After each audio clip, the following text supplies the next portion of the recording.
आज के वुमेन अपने कैरियर को लेकर बहुत कॉन्शियस है। साथ ही साथ उन्हें अपनी फैमिली की भी चिंता है। शादी हुई नहीं क्यों गुड न्यूज़ कब सुना रही हो? क्या बात है, कुछ बदली बदली लग रही हो? कोई अच्छी खबर है क्या? अरे तुम्हारी उम्र इतनी हो गई, जल्दी से बच्चे के बारे में सोचो। उसकी शादी तो तुम्हारी शादी के बाद हुई थी, देखो उसका एक बच्चा भी हो गया। इस तरह की बातें घर में, रिश्तेदारों में और घर के बाहर भी आपको आए दिन सुनने में मिल ही जाती हैं। इन सब बातों को सुनकर कभी कभी तो आप भी टेंशन में आ जाती हैं कि क्या वाकई में देर से प्रेगनेंसी होने में आपको कोई परेशानी होगी या बच्चे में कोई कॉम्प्लिकेशन तो नहीं हो जाएंगे। तो polka by the women for the women में मैं हूँ डॉक्टर वंदना, और आज इस वीडियो में हम जानेंगे कि प्रेगनेंसी की सही उम्र क्या होती है। क्या 30 की उम्र के पहले पहला बच्चा हो जाना ज़रूरी है? एक उम्र के बाद प्रेगनेंसी को लेकर हमारे मन में बहुत सारे तरह के सवाल आने लगते हैं। प्रेगनेंसी के लिए अंडाणु और शुक्राणु दोनों की ज़रूरत होती है और उम्र का असर अंडाणु पर ज़्यादा पड़ता है। जब कोई लड़की पैदा होती है तो उसके शरीर में कुछ निश्चित मात्रा में अंडाणु रहते हैं। जैसे जैसे लड़की की उम्र बढ़ती जाती है, इन अंडाणु, जिसे हम ओवेरियन रिजर्व कहते हैं, इनमें से कुछ अंडाणु कम होते जाते हैं।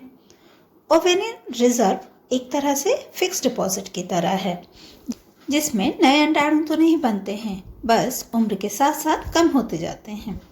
जब लड़कियों को मेंसेस आना स्टार्ट होता है तो उस समय भी इन अंडाणुओं की संख्या में कमी आती जाती है। यदि आप प्रेगनेंसी प्लान करते हैं तो ये अंडाणु फर्टाइल होकर फीटस बना लेते हैं, और यदि आपकी मैरिज नहीं हुई है या आप फैमिली बढ़ाना नहीं चाहते हैं तो यह ओवम नेक्स्ट मेंसेस के समय मेंस्ट्रुअल ब्लड के साथ बाहर निकल जाता है। ओवम की संख्या में इस तरह से कमी होना 30 साल की उम्र के बाद में ज़्यादा होता है, और 35 साल की उम्र के बाद में ओवम की संख्या में कमी होने की स्पीड और भी ज़्यादा हो जाती है, और 40 की उम्र तक आते आते अंडाणु की संख्या बहुत कम हो जाती है। संख्या के साथ साथ अंडाणुओं की गुणवत्ता में भी कमी आती है। उम्र के साथ साथ ये कमी बढ़ती ही जाती है, इसलिए 30 की उम्र के पहले पहला बच्चा हो जाना चाहिए। अब यदि महिला की फर्टिलिटी की बात करें तो 20s में मीन्स जब महिला की उम्र 25, 26 या 27 के आसपास रहती है तो उस समय महिला की फर्टिलिटी अच्छी होती है। 30s में यह कुछ कम होती है और 40s में जाकर यह ना के बराबर हो जाती है। इसका मतलब यह बिल्कुल भी नहीं है कि 40 की उम्र के बाद प्रेगनेंसी नहीं हो सकती है, बिल्कुल हो सकती है, पर फर्टिलिटी रेट की बात करें तो उम्र के साथ साथ यह कम होती जाती है। अब जैसा कि मैंने बताया कि हर महिला एक फिक्स्ड ओवेरियन रिजर्व या अंडाणुओं की संख्या के साथ पैदा होती है। मीनार्की के बाद से वह कभी भी प्रेग्नेंट हो सकती है, और हर बार मेंसेस आने के साथ साथ उसके अंडाणुओं की संख्या में भी कमी आती जाती है। साथ ही साथ अंडाणुओं की गुणवत्ता में भी कमी आती जाती है, जो कि इरिवर्सिबल रहती है। मीन्स इन कमियों को दोबारा पूरा नहीं किया जा सकता है। मेंसेस के समय जो अंडाणु बॉडी के बाहर चले जाते हैं वो कभी भी वापस नहीं आ सकते हैं। इसलिए मेडिकली यदि देखा जाए तो 20s की उम्र प्रेगनेंसी के लिए या फर्टिलिटी के लिए सबसे अच्छी मानी जाती है। तो यह तो रही बात ओवम की क्वालिटी और क्वांटिटी को लेकर। इसके अलावा एक और जो इम्पोर्टेंट बात है महिला की उम्र को लेकर, वो यह है कि 30 के बाद महिला में स्वास्थ्य संबंधी समस्याएं होने की संभावनाएं ज़्यादा होती हैं, जिसके कारण माँ और बच्चे दोनों को ही कॉम्प्लिकेशंस हो सकती हैं। जैसे कि 30 के बाद में महिला में ब्लड प्रेशर बढ़ने की संभावना ज़्यादा होती है, जिसके कारण इक्लेम्सिया या प्रीक्लेम्सिया हो सकता है।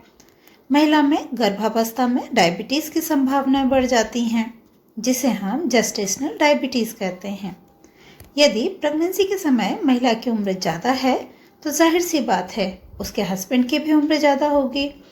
ऐसे में स्पर्म की क्वालिटी भी अच्छी नहीं मिल पाती है, जिसके कारण बेबी में कंजेनाइटल एबनॉर्मलिटीज़ की संभावनाएं बढ़ जाती हैं और अबॉर्शन का भी खतरा बढ़ जाता है। इसके अलावा प्रीटर्म डिलीवरी के चांसेस बढ़ जाते हैं। प्रीटर्म डिलीवरी का मतलब होता है समय के पहले ही डिलीवरी हो जाना। इसके अलावा प्रीमेच्योर डिलीवरी हो सकती है। प्रीमेच्योर डिलीवरी का मतलब होता है बच्चे की मैच्योरिटी के पहले ही और उसका वजन 2.5 किलो होने के पहले ही डिलीवरी हो जाना। या फिर IUGR हो सकता है। IUGR means intra uterine growth retardation. इसके अलावा सिजेरियन के भी चांस बढ़ जाते हैं। जेनेटिक एबनॉर्मलिटीज़ की संभावनाएं बढ़ जाती हैं। जनरली 40 इयर्स की उम्र के बाद में जेनेटिक एबनॉर्मलिटीज़ होने की संभावनाएं 10 गुना बढ़ जाती हैं। 20 साल की उम्र के पहले भी महिला का शरीर इस लायक नहीं होता है कि वो एक बच्चे का भरण पोषण कर सके, और न ही वह मेंटली इतनी मैच्योर होती है कि बच्चे की परवरिश कर सके, और ना ही उसके हस्बैंड फाइनेंशियली इतने कैपेबल होते हैं कि वो एक परिवार का कुछ चला सकें। इसलिए 20s की उम्र के पहले भी महिला को प्रेगनेंसी नहीं होना चाहिए। 23, 24, 25 ये लगभग इसी उम्र के आसपास लड़कियां इतनी मैच्योर हो जाती हैं फिजिकली भी और मेंटली भी कि वो एक बच्चे को संभाल सकें, उसकी परवरिश अच्छे से कर सकें। इसलिए 22 से लेकर 27 या 28 इयर्स की एज महिला की प्रेगनेंसी के लिए एकदम सही है। आपको अपना कैरियर बनाने के लिए सारी उम्र पड़ी है, पर यदि आप लेट प्रेगनेंसी चाहती हैं और यदि आपकी फर्टिलिटी कम हो गई और आप प्रेग्नेंट नहीं हो पाती हैं तो फिर पछतावे के अलावा कुछ भी नहीं बचता है। हालांकि सभी फील्ड ऐसे नहीं होते हैं जहां आपकी प्रेगनेंसी आपकी ग्रोथ में रुकावट बने, पर यदि आपकी जॉब ऐसी है जिसमें कि आप प्रेग्नेंट नहीं हो सकती हैं, जैसे कि आप मॉडलिंग करती हैं या फिर एयर होस्टेस हैं या फिर नेवी में या एयरफोर्स में, जहां आप चाहकर भी प्रेगनेंसी के बारे में 30 के पहले नहीं सोच सकती हैं, वहां आपको एग फ्रीजिंग के बारे में अपने डॉक्टर से कंसल्ट कर लेना चाहिए। एग फ्रीजिंग क्या होता है इसके बारे में मैं एक सेपरेट वीडियो बनाऊंगी। यदि आप प्रेगनेंसी चाहती हैं और 1 ईयर से आप ट्राई भी कर रहे हैं, पर यदि आप प्रेग्नेंट नहीं हो पा रही हैं तो ऐसे क्या कारण हो सकते हैं जिनके कारण प्रेगनेंसी नहीं हो सकती हैं। ये कारण मेल में या फीमेल में दोनों में हो सकते हैं। तो इसके बारे में जानने के लिए आप मेरा वीडियो इनफर्टिलिटी या फिर मेल इनफर्टिलिटी देख सकते हैं। मैटरनल एंड चाइल्ड हेल्थ से रिलेटेड किसी भी क्वेरीज के लिए आप मेरे कमेंट बॉक्स में जाकर कमेंट कर सकते हैं या फिर फेसबुक और इंस्टाग्राम पर भी आप मुझे मैसेज कर सकते हैं। नेक्स्ट वीडियो में हम फिर मिलेंगे, तब तक के लिए धन्यवाद।